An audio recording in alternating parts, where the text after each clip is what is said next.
Forrest is taking the steam out of Thomas, who has not shown aggression since the third round. Yeah, but I tell you, he took the steam out of him back in that first round.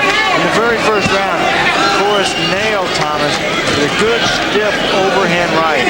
Ever since that, Thomas has been on his bicycle, backpedaling, no holding. Mills Lane was a terrific amateur. 60-4 as an amateur fighter. He was the NCAA welterweight champion in 1960 at the University of Wisconsin. He was 11-1 as a pro. So he understands that these kids are going. And Mills Lane too. Loves the sport of boxing, tries to give back. Forrest stepped back because Thomas was complaining of a low blow, but Mills Lane didn't see it, didn't call it. Oh, rapid fire from Vernon Forrest. Just measuring Thomas. He has him now near the ropes, trying to push him into the corner to get some leverage. But a lot of these punches missing.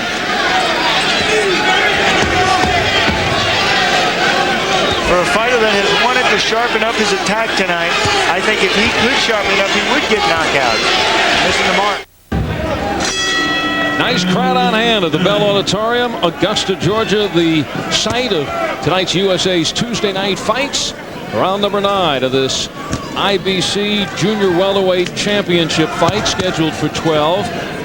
The favorite in the all-black trunks, 24-year-old Vernon Forrest, working up some more points at the start of round number 9, looking for his 15th consecutive victory as a pro and his 13th knockout.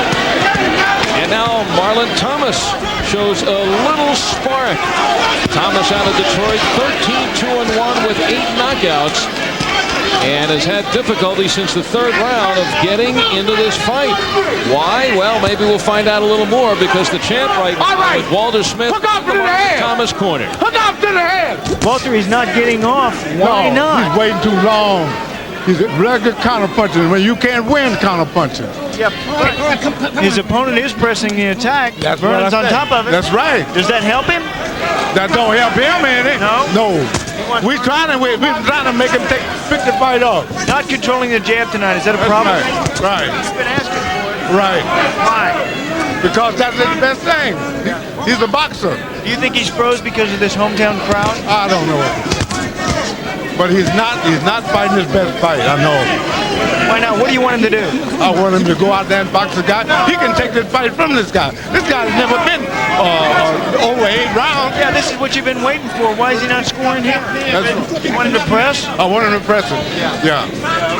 Well, I know he's going to hear him between rounds. We've been hearing you over there. You've been giving him some good instructions. All right, Walter, keep him working. You got the right idea. You want your man going forward.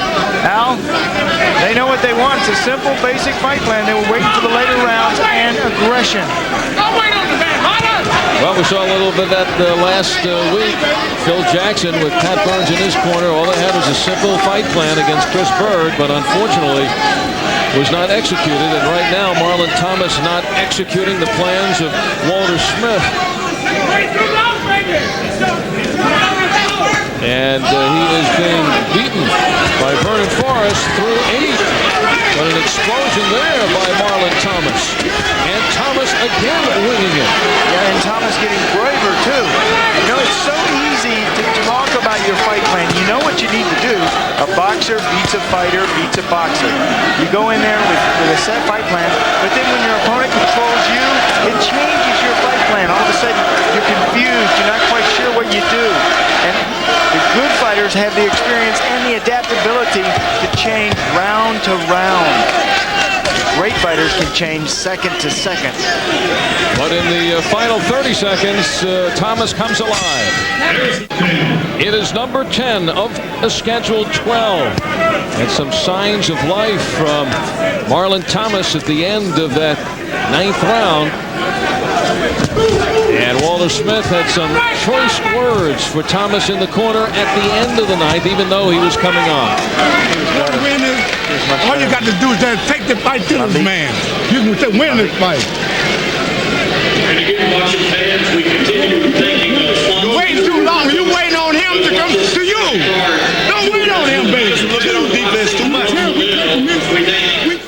You know, sitting. He doesn't want him sitting and waiting. As a counterpuncher, you try to counter whatever attack your opponent has. When you do that, here's what happens. Against a real sharp fighter in Vernon Forrest, he's going to tag you. And no retaliation from Marlon Thomas. That's why I've said so many times about the importance of that left jab. The jab is everything to a boxer. Forrest's corner thought that Thomas did not have anything left. May have surprised him in the final 30 seconds of the night. And they were expecting for Vernon Forrest not to have anything left. And they just found out in the first part of this round that he does. But Forrest people want him to stay in range, don't reach with the shots. Go to the body of Thomas. Thomas keeping his distance now. Crowd trying to encourage Vernon Forrest, who had Thomas down in the fifth. Visibly has slowed this round, however, this is a fight that he should relax, go in and get some good rounds, pick up some good experience. He's not out there looking for the KO, Vernon Forrest. He knows how vital a 12-round fight is under your belt. Plus a IBC belt to put it under. Yeah. After just 14 fights, Forrest already ranked number 5 in the world by the IBC. The spin move, and Forrest connects.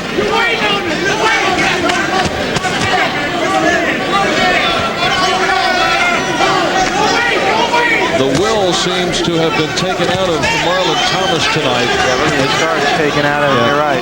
And you know what? That came in the first round. Some heavy punches.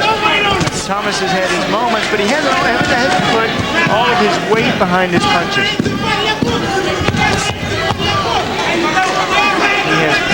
They want him waiting. They don't want him waiting so much. They have to put his weight in his punches. Well, Vernon Forrest getting the experience of an extended fight here tonight. Appeared as if he had taken out Marlon Thomas in the 5th round, but Thomas surviving. And now Thomas knows 2 rounds to go and looks to turn it on. Yeah, exactly what they were telling him in the corner. Pick it up. Go to work. It just took a little while before he got the win back. Thomas now looking in. Looking a little more aggressive in the first minute of this 11th. Yeah, but still not ready to close the gap. You see the defensive skills that he has. They are more developed than his aggressive skills. He still doesn't want to go in. Seems like every time he walks in, too, he runs into something. But when you go away from a fighter like Vernon Forrest, he nails you, too. See him pulling away right there? He carries that left hand low. Pretty discouraging when you go in and get 3 or 4 shots. Yeah, plus you go back and you get 3 or 4 shots. What do? You move to the right, you get hit 3 or 4 shots. You move to the left, you get hit 3 or 4 shots. Finally, there's only one thing left to do. Start praying.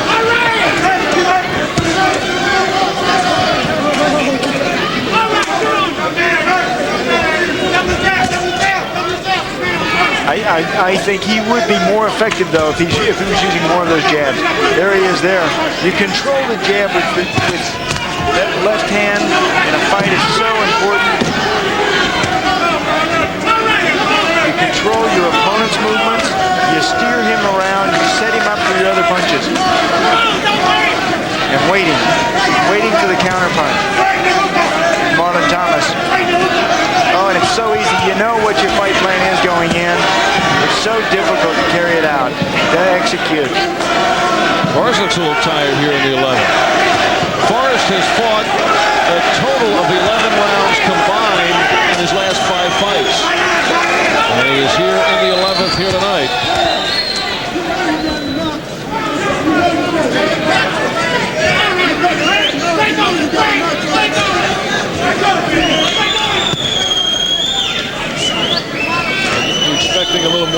power from Forrest at this point, or is he experiencing what it is to go past the 10? Both of them really experiencing that. You know, Vernon Forrest looks in better shape, but Vernon Forrest came into this match in terrific shape, he said.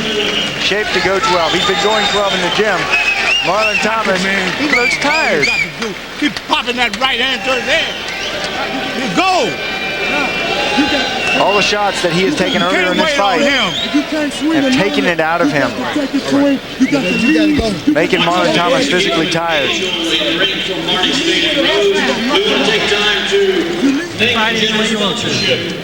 I wouldn't let him win this last round. They just don't jump.